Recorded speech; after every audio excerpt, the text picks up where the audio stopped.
Study बनेगा film students के लिए।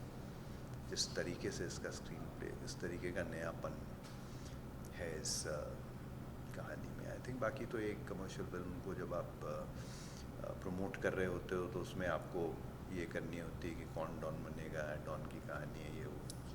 ये फिल्म जो है वो एक मुंबई की एक ऐसी रात की कहानी है जिसमें कुछ ऐसे हादसे होते हैं, कई ऐसे हादसे होते हैं जो यहाँ के अंडरवर्ल्ड और सिस्टम और पुलिस सबको हिला के रख देते हैं। किसी को समझ में नहीं आता है कि ये कौन कर रहा है, क्या कर रहा है। ये उस एक रात की कहानी है, वन नाइट।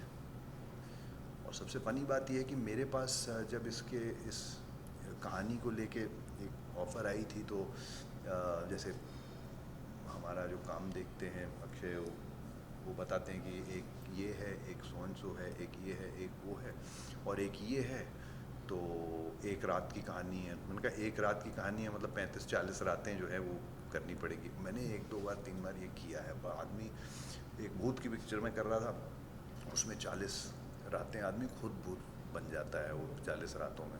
तो पूरा सिस्टम, नेचुरल सिस्टम ही हिल जाता है आपका। तो मैंने कहा यार ये तो मैं नहीं करता हूँ अब नाइट शूटिंग। 1-2 रात किसी फिल्म में निकलती है, ठीक है, बट 40 रातों वाली फिल्में तो मैं ना बोल देता हूँ यार, नहीं हो पाता है। तो फिर बात वहीं ख़त्म हो गई। और स्क्रिप्ट्स पढ़ने का शौक़ है मुझे, तो मेरे पास सारी स्क्रिप्ट्स जितनी भी होती है सब आ जाती हैं। वो उनको मैंने बोला हुआ है कि स्क्रिप्ट्स मेरे पास सारी भेज दिया करो, मैं सारी पढ़ूँगा, मुझे पढ़ने का शौक़ है। तो एक रात को, शाम को एक्चुअली, मैं उस रात को पढ़ने के लिए मैं एक स्क्रिप्ट जो है वो निकाला। उसमें मैंने देखा कि ये हिंदी में एक स्क्रिप्ट पढ़ी हुई है, काफ़ी डिटेल्ड टाइप की लग रही थी। मैं कहा आज इसको पढ़ते हैं, और पढ़ना शुरू किया। 1-1.5 पेज, सेकंड पेज के ऊपर मैं जुड़ गया था कहानी के साथ। और उसके बाद मैंने बीच में एक ब्रेक भी नहीं लिया, पूरी स्क्रिप्ट जो है एक बार में पढ़ी। और इमीडिएटली मैंने अपने मैनेजर को फ़ोन किया और मैंने कहा यार ये कौन सी है, इसका प्रोड्यूसर कौन है? तो बोला ये तो कौन सी वाली की बात कर रहे हो आप? तो मैंने बोला ये इसका नाम ये है और ये हिंदी में है और बॉम्बे की शूट है ये। तो बोलता ये तो वो वाली लग रही है जो जिसको हमने ना बोलती थी 35-40 रात वाली।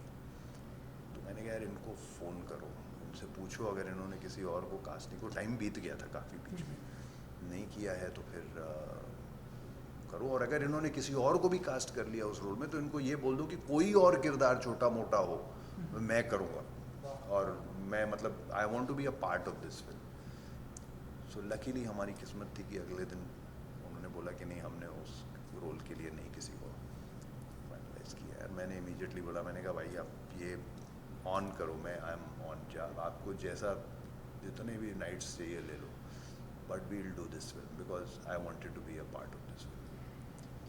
मतलब ये स्क्रिप्ट आपको इतनी दमदार, इतनी स्क्रिप्ट भी दमदार है। और उसके बाद मेरा क्वेश्चन उनके साथ सिर्फ इतना था कि देखिए समझिए मैंने स्क्रिप्ट पढ़ी है तो माइंड ब्लोइंग, मतलब there is no two ways about it, this script is outstanding, but ये जो आपने लिखा है क्या है, आप इससे बना लोगे? उन्होंने जवाब नहीं दिया था, उन्होंने सिर्फ एक हंसी दी थी कि करके, और नहीं नहीं सर बिल्कुल पूरी जान लगा देंगे ऐसा करके कुछ बोला था एंड ऑल दैट व्हाटएवर। और मैंने पहले दिन उनके साथ शूटिंग की और नेक्स्ट डे मुझे, उस दिन जब मैं घर वापस आया तो मुझे थोड़ा ऐसा लगा कि यार मैंने क्यों इस इंसान से ऐसा पूछा था कि आप बना लोगे, मुझे तो इतना अच्छा काम था। नेक्स्ट डे जाके मैंने उनको बोला था, मैंने कहा आई एम सॉरी मैंने आपसे ऐसा पूछा था। तो बोले आप ऐसा क्यों बोल रहे हो? तो मैंने कहा नहीं, मैंने एक दिन आपके साथ काम किया और मुझे ऐसा लगा कि you know what you are heading into, so I am sorry that I even asked you that question. So I think some films are special. ये एक ऐसी कहानी है और ऐसी फिल्म है जो कहीं ना कहीं डेंट मार सकती है, और मैं उम्मीद करता हूँ कि मारे तो मज़ा आएगा।